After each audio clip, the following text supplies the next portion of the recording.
공부하고 있는 것은 창세기인데요. 오늘은 창세기 12장 9절부터 13장 4절까지를 살펴보려고 합니다. 지난 시간에 살펴본 것처럼 창세기 12장에서 아브라함은 가나안 땅으로 들어갑니다. 그리고 7절에서 주님이 아브라함에게 내가 이 땅을 네 씨에게 주리라고 말씀을 하셨습니다. 그렇게 이 땅을 아브라함에게 바로 주지는 않으셨습니다. 그리고 아브라함은 남쪽으로 갑니다.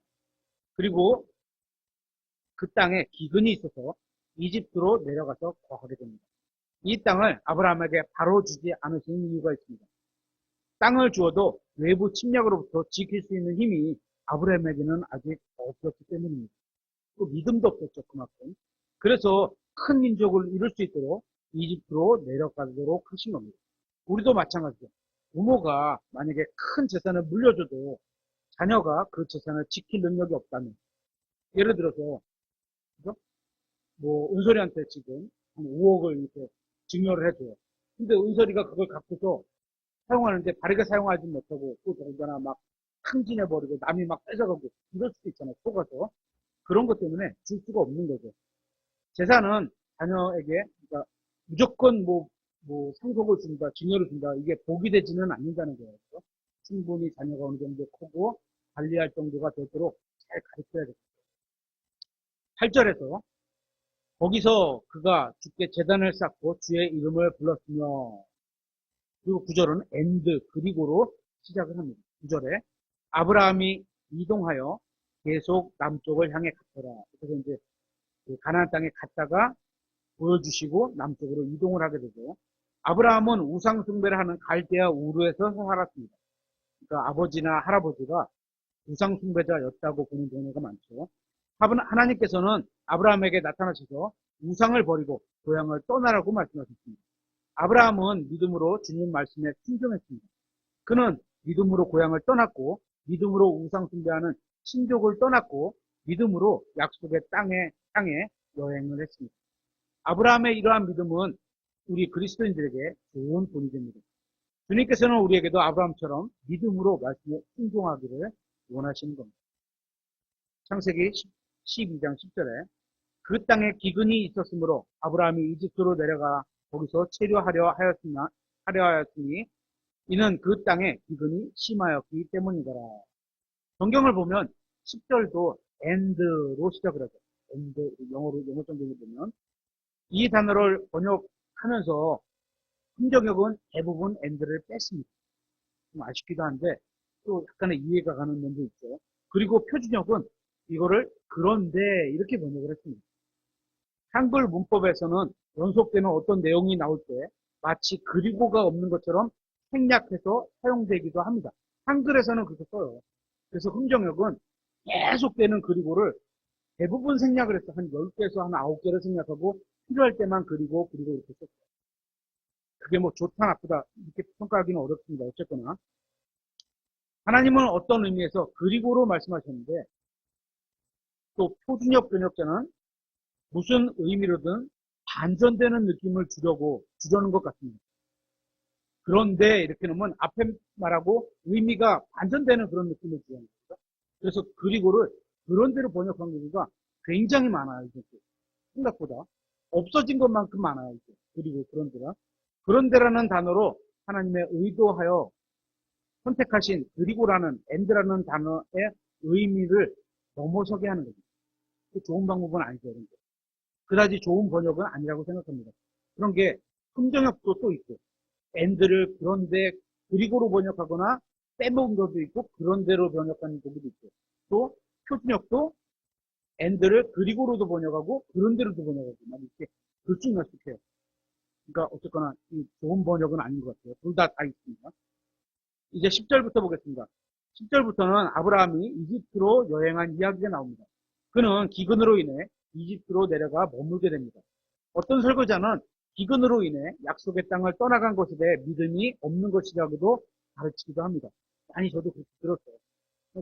또 그렇게 또 그럴듯하게 들리기도 했고요. 예를 들어서 이런 거라고 볼 수 있는 거죠. 뭐 어떤 지역에 큰 대기업 공장이 하나 있던데 그 공장이 문을 닫았어. 그럼 그 지역이 어떻게 돼? 먹고 살 일이 없잖아요. 힘들잖아요. 그죠? 그러니까 예를 들어서 지금 성경 말하면 뭐 기근이 그거다 이렇게 말하지 않지만 어쨌거나 삶에 어려운 경우만 다르잖아요. 그러면 어떻게 또 먹고 살 만한 지역으로 떠나야 되는 거잖아요. 근데 이 기근이 들었다고 해서 이제 하나님이 떠나라는 말씀이 없었다고 그냥 이거를 이제 다 나쁜 것으로 이렇게 좀 설교하는 분들도 있는데 근데 반드시 그런 건 아닌 것 같습니다. 왜냐하면 기근으로 떠나는 것에 대해서 하나님께서 책망하신 말씀이 없기 때문입니다. 하나님은 아브라함은 하나님께서 가라가신 곳을 향해 갔습니다. 그는 주님의 말씀에 순종했습니다. 하지만 그곳에 갔더니 기근을 만나게 됩니다. 아브라함이 믿음으로 말씀에 순종했지만 물질적인 복이 아닌 기근을 만나게 된 겁니다. 어쩌면 테스트였을 수도 있겠죠. 이러한 사실은 오늘날 그리스도인들에게 매우 중요한 영적 교훈을 주고 있습니다. 하나님의 말씀대로 산다고 해서 이 세상에서 부와 성공이 보장되는 것은 결코 아니라는 겁니다. 우리가 말씀대로 살고 하나님의 뜻대로 산다고 해도 이 세상에서 기근을 만날 수 있는 겁니다. 주님께 말씀의 사역자로 부르심을 받아 몇 년 동안 말씀을 가르쳤지만 단 한 사람도 교회에 모이지 않을 수도 있습니다. 또 몇 년 동안 수고하며 교회를 양육했지만 성도 수가 늘지 않고 마귀와 악한 사역자들의 방해로 인해서 양떼가 흩어져 버리는 경우도 있습니다. 그러니까 어떤 물리적인 수가 늘어나고 줄고 이런 거에 대해서 꼭 그게 뭐 하나님의 은혜다 이렇게 말할 수는 없다는 거죠. 아브라함이 도착한 약속의 땅에도 기근이 있었습니다. 구원받아 하나님의 자녀가 되었다 해도 이 세상에서는 여전히 고난을 당할 수 있다는 것을 말씀하고 있습니다. 말씀대로 산다고 해서 고난이 사라지는 것이 아닙니다. 오히려 하나님의 뜻대로 살면 이 세상에서는 고난과 어려움이 직면하게 될 거라고 성경은 말하고 있습니다. 디모데후서 3장 12절에 참으로 그리스도 예수님 안에서 하나님의 뜻대로 살려고 하는 모든 자는 하나님의 뜻대로 살아가려고 마음속에 딱 작정을 했는데 그렇게 살려고 하는 모든 자는 누구는 되고 누구는 아니고 모든 자는 핍박을 받을 것이나 이렇게 되어 있어요. 하나님께서는 아브라함에게 약속의 땅으로 가라고 하셨고 거기에서 아브라함을 기다리고 있었던 것은 바로 기근이었던 겁니다. 그리고 아브라함은 기근을 피해 이집트로 갔습니다. 아브라함이 세상을 예표하는 이집트로 간 것은 그다지 좋은 선택은 아닌 것 같습니다. 왜냐하면 눈으로 보여지는 환경이 우리의 영적 생활에도 영향을 끼치기 때문입니다. 그래서 예전에 제가 집을 이사 갈 때 어떤 상황 얘기를 들었어요. 집을 이렇게 구하러 이사 가려고 집을 구하러 갔는데 저녁에 넘었는데도 너무 아이들이 그냥 어떻게 보면 가정에서 방치된 것처럼 너무 많이 뛰어놀고 다니는 거예요. 저녁 너무 늦게 갔는데도. 그래서 그런 환경에서 아이들 키우고 싶은 생각은 안 들더라고요. 그러니까 눈에 보이는 것들이 영적인 어떤 신앙생활에 영향을 끼친다. 이렇게 보는 거죠. 이집트 내려간 아브라함의 선택은 하나님의 말씀에 따른 것이 아니라 자기의 생각에 따른 결정으로 보입니다. 하나님의 말씀에 따라 고향을 떠났던 아브라함이 이번에는 자기의 생각을 따라서 이집트로 간 이유가 무엇일까요? 12장 7절에 보면 이렇게 되어 있습니다. 주께서 아브라함에게 나타나 이르시되 내가 이 땅을 네 씨에게 주리라 하셨으므로 내 씨에게 주리라 자신이 아니라 후손에게 주신다는 말씀하셔서 이 땅을 떠난 것으로 추정해 볼 수 있습니다. 하나님께서 빛을 비춰주시면 어둠 속에서 의심만 하고 있어서는 안 됩니다. 말씀을 통해 확신을 얻게 되었다면 상황이 어려워도 그 확신된 말씀을 의심해서는 안 됩니다. 말씀을 통해 평안을 얻었다면 고난으로 인해 흔들리지 않도록 깨어 있어야 하는 겁니다. 세상의 풍요를 따라가는 것은 종종 하나님의 길과 반대 방향으로 가게 된다는 사실을 알아야 합니다. 사도행전 6장에서 스데반은 하나님의 뜻 안에 머물렀습니다. 7장에서 스데반은 하나님의 뜻대로 유대인들에게 말씀을 선포하는 것을 보게 됩니다. 그 결과 그는 죽임을 당했습니다. 하나님의 뜻대로 하는 것이 이 세상에서의 안전과 번영을 보장해 주는 것이 아니라는 사실을 항상 기억해야 합니다. 믿음은 항상 말씀을 붙드는 겁니다. 거기에 자기 생각이나 보여지는 상황을 바라보는 것은 믿음이 아닌 겁니다. 하나님께서는 구원받은 모든 사람들에게 위로자인 성령님을 주셨습니다. 만일 위로가 필요 없는 상황만 주어졌던 것이라면 왜 위로자를 주신다고 하셨을까요? 이 세상에 있는 구원받은 사람에게 절대적으로 필요한 것이 바로 위로이기 때문에 주님께서는 위로자인 성령님을 주신 겁니다. 이 세상은 그리스도인들이 머물 영원한 집이 아닙니다. 이 세상에서 그리스도인은 그저 순례자요 나그네일 뿐입니다. 하나님의 자녀도 이 세상에서는 고난과 어려움과 기근을 당하게 된다는 것을 보게 됩니다. 계속해서 창세기 12장 11절에 그가 이집트에 가까이 가서 거기로 들어가려 할 때 자기 아내 사레에게 이르되 이제 보라 당신은 보기에 아름다운 여인임을 내가 아노라. 그러므로 이집트 사람이 당신을 볼 때 이르기를 이 여인은 그의 아내라 하고 나를 죽이되 당신을 살려두리니 원하건대 당신은 내 누이라 말하라. 그러면 당신으로 인해 내 일이 잘 되고 당신으로 인해 내 혼이 살리라 하니라. 아브라함이 믿음으로 걷지 않게 되면 육신을 따라 걷게 됩니다. 그는 세상을 상징하는 이집트로 내려갔습니다. 아브라함은 계속해서 믿음으로 주님을 바라보지 않았기 때문에 결국 세상 왕국 파라오를 두려워하게 되었고 결국 죄를 짓고 말게 됩니다. 아브라함은 아내로 인해 사람들이 자신을 죽일지도 모른다고 생각했습니다. 그러나 우리 주님께서는 아내를 위해 목숨을 버리신 분입니다. 그러니까 예수님을 따라 산다는 것은 아내를 사랑해서 자신의 목숨을 버릴 각오를 하고 살아간다는 얘기예요. 남편들도 그렇게 아내를 사랑하라고 말씀하셨습니다. 에베소서 5장 25절에 남편들아 너희 아내 사랑하기를 그리스도께서 또한 교회를 사랑하사 교회를 위해 자신을 주신 것 같이 하라. 남편은 예수님이 교회를 사랑하셔서 자신을 주신 것 같이 자기의 생명을 내놓고 사랑을 해야 되는 거예요. 그렇죠? 아브라함이 사라를 예수님이 교회를 사랑한 것 같이 사랑해야 했지만 그는 자기 방식대로 하기로 결정했습니다. 어떻게? 아내를 팔아먹고 나는 살아야지 이런 거죠. 남편이 아내를 위해 목숨을 버리는 것이 예수님의 방식이었다면 아내가 남편을 위해 목숨을 버리는 것은 아브라함의 방식이었던 겁니다. 영적인 생각은 다른 사람을 위해 자신을 희생하는 데에 반해서 육신적인 생각은 자신을 위해 다른 사람을 희생시키는 겁니다. 여러분이 다른 사람의 구원을 위해 자신의 물질과 시간을 희생한다면 여러분은 영적인 사람인 겁니다. 다른 사람이 희생해서 여러분이 편안하게 교회 생활하기를 원한다면 여러분은 아직도 육신적인 사람인 겁니다. 아브라함이 이집트에 가기 전에 하나님의 말씀을 떠났을 때 이미 육신적이 되었습니다. 일단 그가 육신적이 되자 이집트 사람들과 다를 바가 없었습니다. 앞서서 언급한 것처럼 성경에서 이집트는 항상 세상을 상징합니다. 하나님께서는 자신의 백성과 아들을 이집트에서 불러내셨고 이집트로 도움을 청하러 가지 말라고도 하셨습니다. 심지어 자신의 성도의 뼈조차도 죽은 다음에 그죠?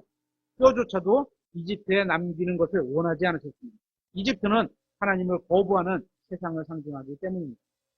일단 아브라함의 마음에 이집트가 들어오자 그는 아직 이집트에 가기도 전인데도 불구하고 오직 자신만 생각하는 이기적인 사람이 되었습니다. 심지어 아내를 위험에 몰면서까지 자기 육체의 안위만을 생각하게 되었습니다. 오늘날도 아브라함처럼 사는 그리스도인들이 많습니다. 이들은 말씀을 붙들 때는 믿음으로 살지만 말씀을 놓는 순간 오직 자신만을 생각하며 살아갑니다. 우리는 믿음으로 걷고 보는 것으로 걷지 말아야 합니다. 보는 것으로 걷는 순간 육신이 승리하게 되어 간증은 무너지게 되어 있습니다. 다시 창세기 12장 13절에 원하건대 당신은 내 누이라 말하라. 그러므로 당신으로 인해 내 일이 잘 되고 당신으로 인해 내 혼이 살리라. 아내로 인해서 내가 잘 되고 다른 사람으로 인해서 내가 잘 되고 이거 안 된다는 거예요. 그죠? 아브라함의 관심은 오직 자신이 잘 되고 자신이 혼이 사는 데에만 있었습니다. 아브라함은 자신만 거짓말하는 것이 하려는 것이 아니라 다른 사람도 거짓말을 하게 만들었습니다. 어떻게? 당신도 그렇게 말해라 이렇게 말했습니다. 사람들이 거짓말하는 이유가 무엇인지 아세요? 하나님이 아닌 사람을 두려워하기 때문입니다. 사라는 아브라함의 아내였지만 동시에 누이이기도 했습니다. 따라서 사라를 누이라고 하는 것은 완전한 거짓말이 아니라 절반만 거짓말인 셈입니다. 하지만 절반의 거짓말도 결국은 거짓말일 뿐인 겁니다. 절반만 이야기한 것도 상대방을 속인 것이기 때문입니다. 계속해서 창세기 12장 14절부터 보겠습니다. 아브라함이 이집트로 들어갔을 때 이집트 사람들이 그 여인을 보되 그녀가 심히 아름다운 것을 보았으며 파라오의 통치자들도 그녀를 보고 파라오 앞에서 그녀를 칭찬하였더라. 사람들이 그 여인을 파라오의 집으로 데려가매 파라오가 그녀로 인해 아브라함을 선대함으로 그가 양들과 소들과 순나기들과 남종들과 여종들과 암나기들과 낙타들을 얻었더라. 선물을 많이 받았어요. 요즘으로 말하면 아브라함은 아내를 팔아서 집도 얻고 고급 승용차도 얻고 보석도 얻었고 이렇게 얻은 겁니다. 그죠? 아브라함은 하나님의 말씀을 받아 믿음으로 살았지만 한순간에 다시 육신으로 돌아와 버렸습니다. 우리도 아브라함처럼 한순간에 육신을 따라 살게 될 수도 있다는 겁니다. 그렇기 때문에 항상 깨어 말씀 안에 거하지 않으면 누구든지 육신적으로 살 수 있게 됩니다.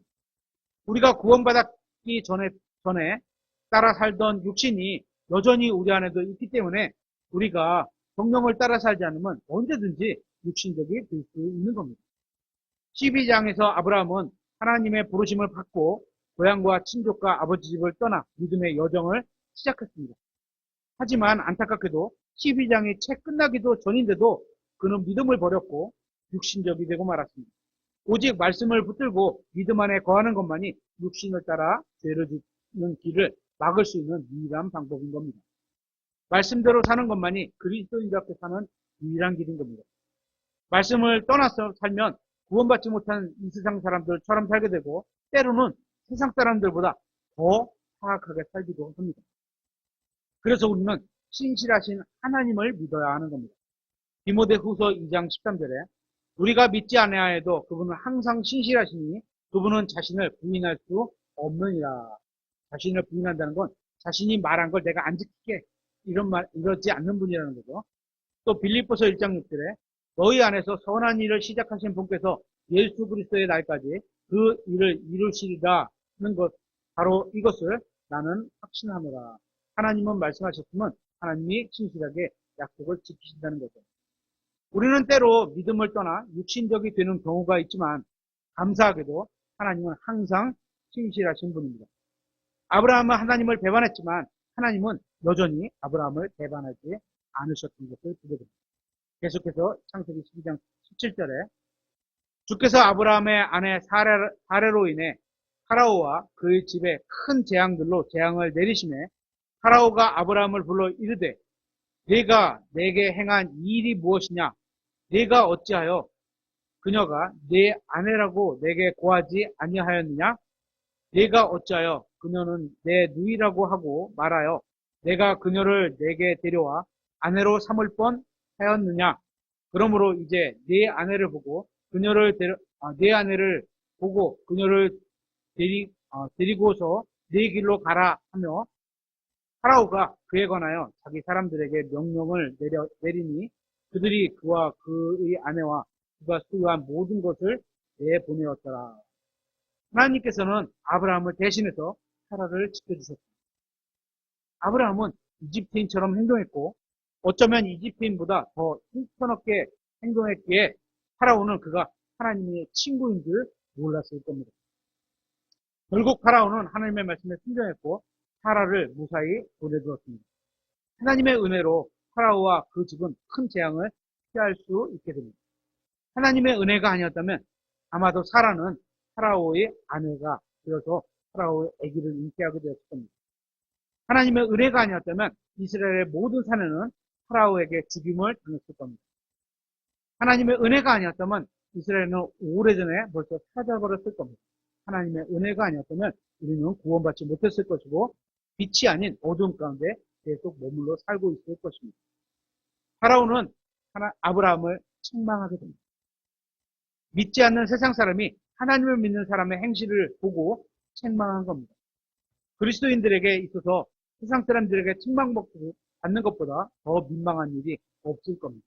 계속해서 13장 1절에 아브라함이 자기 아내와 자기가 소유한 모든 것과 또 자기와 함께한 롯과 더불어 이집트에서 올라와 남쪽으로 들어갔는데 아브라함에게는 가축과 은과 금이 심히 풍부하였더라. 그가 남쪽으로부터 베델까지 이동하여 베델과 아이 사이 곧 처음에 자기 장막이 있던 곳, 즉 제단이 있던 곳에 다다랐는데 그 제단은 그가 거기서 처음에 만든 것이더라. 아브라함이 거기서 주의 이름을 불렀더라.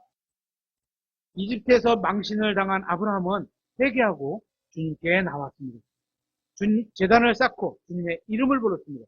여기서 주님의 이름을 부른다는 것은 이름이 주님이신 분을 하나님을 불렀다는 겁니다. 이름이 주님이는 하나님을 불렀다는 겁니다. 아브라함은 파라오와 주님께 사과하고 그대로 이집트에 눌러 살지 않았습니다. 그는 이집트에서 죄를 짓고 나서 이집트를 떠나 주님 앞에 나왔습니다. 이것이 바로 진정한 회개입니다. 죄를 짓고 나서 그저 주님께 죄송하다고 말하는 것은 회개가 다가 아닙니다. 회개는 어떻게? 돌이켜서 하나님을 향해서 나아가는 것까지가 회개죠. 성경이 말씀하시는 회개는 죄에서 완전히 떠나는 겁니다. 자신의 잘못에서 완전히 빠져나오는 것이 회개입니다. 그래서 회개한 탕자가 돼지우리를 떠나서 아버지께로 돌아왔듯이 회개한 아브라함은 이집트를 떠나 주님께로 돌아왔습니다. 아브라함이 이집트로 내려갈 때 롯은 그와 함께하고 있었습니다. 조카 롯. 그런 데서 조카 롯이 뭘 배웠겠어요? 그가 이집트에서 올 때도 롯은 그와 함께 있었습니다. 그가 이집트에서 나왔을 때도 롯도 함께 나왔습니다. 후에 롯은 아브라함과 헤어져서 어디로 가요? 이집트와 비슷한 소돔과 고모라를 선택하신 것을 보게 됩니다. 그래서 뭘 봤느냐가 야, 거기 내가 보니까 굉장히 잘 사는 나라야. 풍요로워. 먹을 것도 많아. 놀거리도 많아. 이런 걸 보고 따라갈 수 있는 거예요. 창세기 13장 10절에 이렇게 되어 있죠. 롯이 눈을 들어 요르단의 온 평화를 바라보니 내가 소알로 갈 때 보듯이 그 평야는 모든 곳에서 물이 잘 공급되었으며 주께서 소돔과 고모라를 멸하시기 전이었으므로 주의 동산 같고 이집트 땅 같았더라. 주의 동산이 뭐야? 에덴 동산 같고 그게 뭐랑 비슷하대? 이집트 땅 같았다는 거예요. 옛날에 봤던 그 경험이 그를 그쪽으로 선택하게 만들었던 거예요. 롯은 이집트에서 나왔지만 이집트는 여전히 롯의 마음속에 남아있었습니다. 롯은 구원받은 사람이었지만 이집트 여행으로 인해서 그의 인생은 엉망진창이 되고 말게 됩니다. 롯뿐만 아니라 아브라함도 이집트의 영향을 받았습니다. 아브라함은 이집트인의 아내 하가를 얻어서 누굴 낳아요? 이스마엘을 낳았죠. 근데 그 이스마엘이 어떻게 돼? 평생토록 이스라엘을 계속 괴롭히는 조상이 되어버리죠. 즉, 결국 이스라엘 백성에게 엄청난 고난을 주는 이스마엘을 낳았던 겁니다.